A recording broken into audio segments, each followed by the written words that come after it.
So they got to first economically hurt us. You know, they hate our guts, so they're happy to just steal, destroy the dollar, crush our future, get us enslaved. Once they've got that, then as the IMF engaged in Argentina and other countries, once things fully implode, then the riots, then the troops. Is Adrian Salbuchi, and he's a researcher, author, speaker, international consultant, economist, advisor to international companies, specializing in political, economic, and financial power structures of globalization. He's a founding member of Argentina's Second Republic movement, and he's 56 years old, 4 children, and he has the website asalbuchi.com.ar. So A and Salbuchi spelled S-A-L-B-U-C-H-I. And he's the author of several books on geopolitics, international relations, and other subjects. The bio goes on. And of course, he wrote a series for major newspapers like World Government. So he's an expert on the New World Order. And he's from Argentina, where they engineered the collapse. I'll never forget the Washington Post, right after the collapse of Argentina, reported that within 2 weeks of it happening, middle-class people were homeless and a truck dumped over with cattle, and the people were running up, slicing wet globs of raw meat, gobbling it, starving to death. And Argentina is still in desperate straits, the most wealthy country in Latin America, on par with the U.S. They let the bankers come in. Same thing was done there. Sir, thank you for coming on with us. My pleasure, Alex. How are you? Great to say hello to you and your audience. It's great to have you here. Sorry we got the numbers mixed up, but we at least have to the end of the hour. We're about to break. Okay, parallels. Tell folks what happened in Argentina versus what's now being done to the U.S., Iceland, Europe, Australia. Well, we had a series of collapses with different characteristics. We had one in 1975. That's why I always say I'm 56 and I went through 3 of them. One in 1975, a much worse one in 1989 that ended in hyperinflation, and the very worst was in 2001, 2002, which is the one you're referring to, Alex. And what happened then is the whole banking system collapsed, the chain of payments collapsed, people had their money completely blocked in the bank, they just couldn't get it out to even buy the most elemental necessities of life, or pay their petrol and their gas in the car tanks and so forth. And as you say, we did have some extreme cases, as the one you said, people, very poor people, impoverished people, doing anything to have something to eat. And the net result is that once the whole thing more or less came back under control, about 50% of our population went below the poverty line, and they never came back. They're still down there below the poverty line because these New World Order people work with a lot of psychology, and they know that people, in the long run, get used to anything.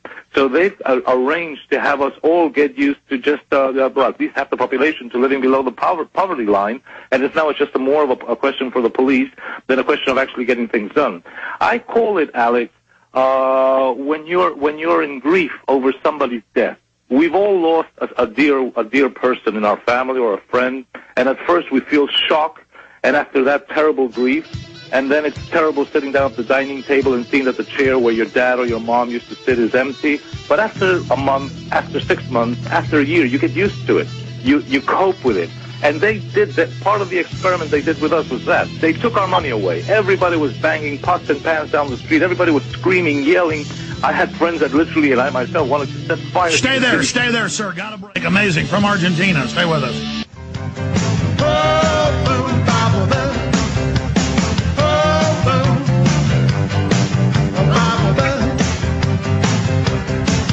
At a glance, I look at you.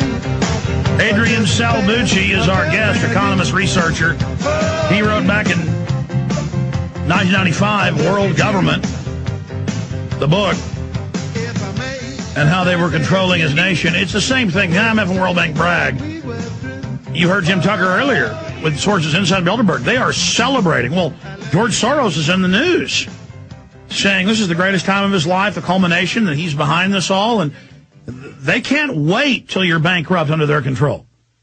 This is a tool of their control. They can't wait to turn the police loose on you. That's why CPS kidnaps people's kids that are poor. They want all your kids. This is them taking over.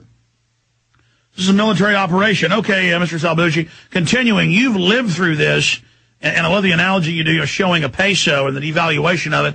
Continue with what the globalists are doing and what's going to happen here.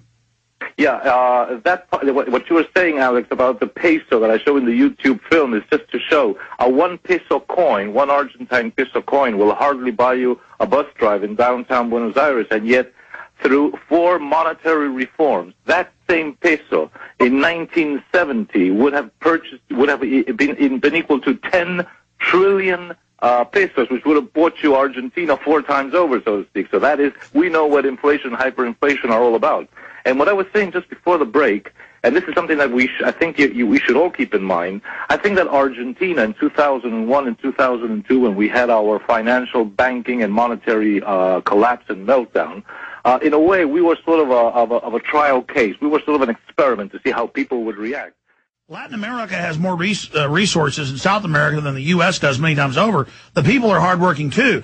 The elites brag that they hyperinflate things every few decades to keep the people poor, and the elites buy up real assets while they're inflating it. Then they announce it's worthless to destroy confidence and consolidate even more. Now they're going to try this here. They've never really done this here because they're afraid of the guns. They've decided to go ahead and do it here and march the military and police against the public. So that's why this is going to be so much worse than even Argentina. And so this is what's going to happen. The government's going to take everything most of you've got. Think of the Kirchners, who are the president, Cristina Kirchner, who's the president of Argentina, or think of Obama, or even George W. Bush, any president. Don't think of them as the president. Think of them as your national CEO. So if Obama is your national CEO, that automatically triggers 2 key questions. If Obama is our CEO, who sits on the board of directors of the United States of America? And much more important, who are the shareholders who own the United States of America, or Argentina, or Brazil, or any country you like?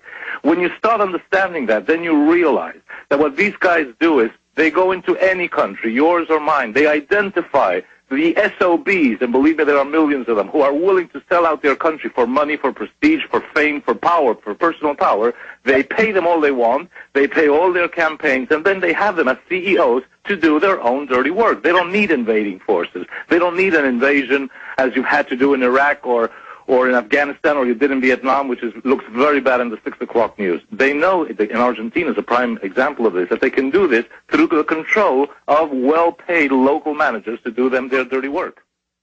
What point is the United States at? How do you see them trying to bring us down and consolidate things? They're openly announcing they're going to implode the whole world, set up a new bank of the world that will set the carbon taxes, regulate every facet of our lives, have its own military to rule us. I mean, we're going from the bankers being behind the nations running things to openly putting crowns on their heads and saying, we own you. Exactly. So speak to that, this new imperialism, this new colonialism, but openly by the polycentric bankers. Look, I think the key to this is to understand what they mean when they say New World Order. You know, New World Order doesn't mean that it's what they're going to do tomorrow. New World Order is a generic term. They used it in 1919, just when they founded the Council on Foreign Relations and the Royal Institute of International Affairs in Paris, after the Treaty of Versailles was imposed upon Germany and Austria-Hungary and the Turks. They talked about a New World Order after World War I. When World War II was about to end and they got together in Bretton Woods and so forth, it was to form a New World Order, which was the Yalta schizophrenic world of the post-war Second World War, with the USSR on one side and the USA on the other side.